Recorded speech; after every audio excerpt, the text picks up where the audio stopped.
What's up, everybody? I'm Golden Boy, and today, instead of talking about what's going on in gaming and esports, I actually wanted to do something a little bit different because a lot of you know that I love to stream. Streaming is very near and dear to my heart, and because of that, I wanted to share some of the cool things that I see coming out of CES 2020. It is the first CES of the decade, and because of that, we're getting a lot of cool new tech, and namely, we're getting some cool tech from the likes of Elgato. Now, I want to be upfront here and say that while I do use Elgato gear and they have sent me stuff in the past, this video is not sponsored by Elgato. I'm not being paid by them whatsoever to talk about this. I just think that this kind of hardware is very useful for a lot of creators because they make gear that is useful for streamers and creators everywhere. So let's just jump into their bread and butter, the 4K 60S Plus. This thing is a powerhouse. Now, a lot of you guys know Elgato is a company that makes the capture cards because that is what they've been known for a very long time. They're the ones that made the Game Capture HD, the HD 60, the HD 60S Plus, the 4K 60, all of these great cards that people have used over the years to stream and capture their gameplay footage. But this time around, they wanted to do something a little bit different, and I like where they went with this direction. This is the 4K 60S Plus, and this thing is coming in at a whopping $400. Needless to say, that's a lot of nuts. Now, why is this thing so expensive? Well, to be very blunt, it is an external 4K 60 FPS capture card with lag-free pass-through.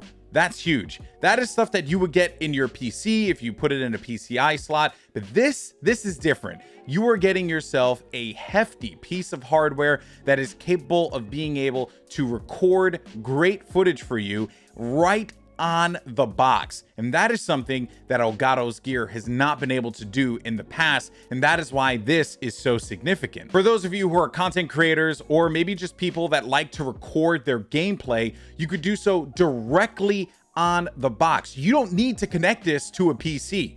You could just put this on the side next to your Xbox, pop in an SD card, and you're recording gameplay. You don't got to say, yo, Xbox, record that. You don't have to do any of that because it is very, very easy to use. All you do is hit the button and you're recording your gameplay at whatever resolution you want to record it, because this thing will automatically cover whatever it is that your game is being played at. So if you're playing your game at 4K 60 FPS, guess what? It is going to cover that and record it at 4K 60 FPS. That, my friends, is insanely cool, and I think that this is going to not only help out a lot of content creators, but it's also going to help out tournament organizers as well. Because think about this, you're watching the Call of Duty League and you think to yourself, man, I really like the play that Scumpy just made, or wow, Attach just totally shocked me with that 1v2 clutch in SND. You might be able to catch that gameplay from the perspective of the player, not from the stream with any casters, because we all know commentary can be so pesky. Am I right? You're able to capture that footage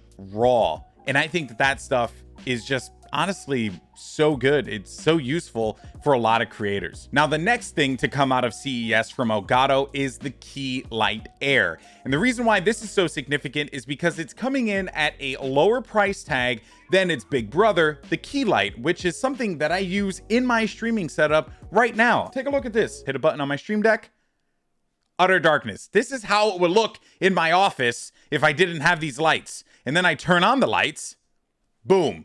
Look at the change. Look at what it does and how it brings everything to life. These things are two essential pieces of equipment that I use, and I don't even need two. Two's overkill. I could probably just turn off the right one right now, and I'm good with just this one. This is one key light being used, and this is how I have the other one set up. It's actually going against the wall, so it's diffusing the light and giving me a softer glow around the room and trying to minimize the shadows that are back there. I'm not doing a really good job of it because I'm not like really that smart, but because of that, you can continue to work on it, and that is what this is all about. It's about finding gear that you think is going to elevate your streaming setup and help you out just a little bit more. Now, jumping into some of the specifications here, and one of the most notable things is that the Keylight Air is going to be half the lumens, or aka maximum brightness, of the original Keylight.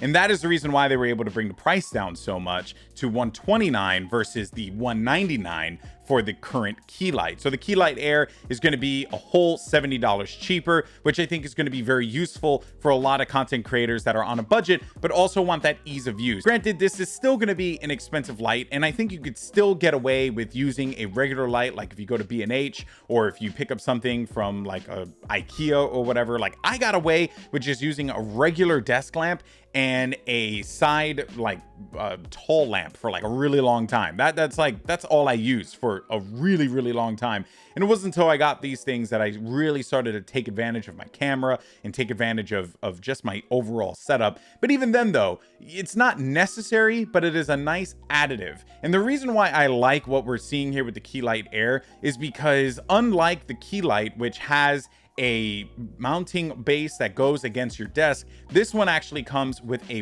weighted base, so it can go on your desk, kind of like the way a desk lamp would work. So if you don't want to mount anything on your desk, Elgato's new weighted base for the Keylight Air will help you out quite a bit. So the Keylight Air can do everything that its older brother, the original Keylight, is capable of doing. It's just coming in at half.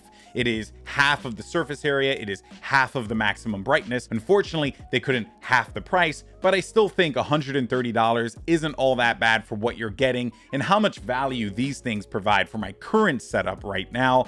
And with the weighted base, I see this being a very useful tool for people that just want to have a simple yet elegant setup for their stream. I think this is going to be a really good piece of hardware and people are really going to dig it. And I'm curious to see what you guys think about the Keylight Air, or do you think I'm crazy and should just get some regular ass lights? Let me know. Now, for those of you who are Stream Deck lovers out there, you're also going to be taken care of. And if you happen to be a fan of Corsair keyboards, you're also going to be very happy. So I guess this is like kind of a cross niche. It's still going to be very useful for a lot of people, because what they're doing is they're adding the Elgato Stream Deck functionality to the Corsair K95 keyboard. Now, if you don't want the Stream Deck to sit on your desk, which honestly, I'm not really all that wild about this one, only because I think that the Stream Deck is a great looking piece for the office. This is still going to be very useful for a lot of people. I don't know how I feel necessarily about this, but I still think that this is going to be something cool for a lot of folks that really care about the Corsair keyboard line. And then the final bit of news from Elgato is Project Wave.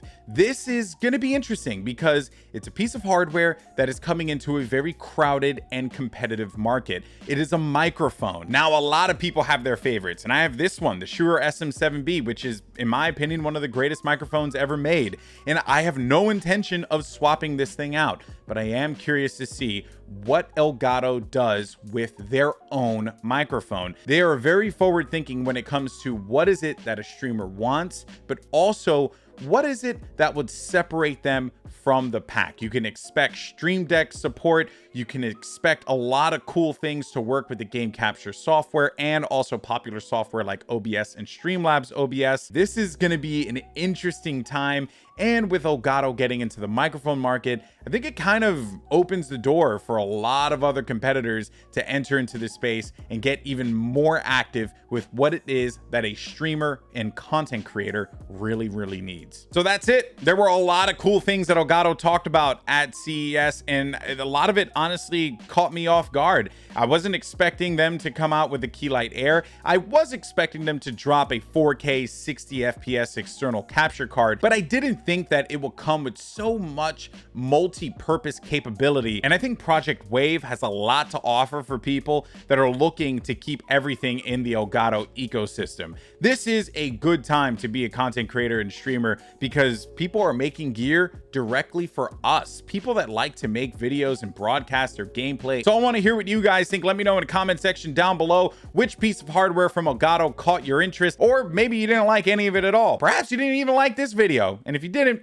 you don't have to dislike it because that would just be mean. But if you did enjoy this video, make sure you give it a thumbs up. Share with me what you think about what's coming out of CES 2020, and if there's anything else you want me to cover for streamers and content creators. But this has been it. I'm Golden Boy. Thank you so much for watching. Keep on streaming. Peace.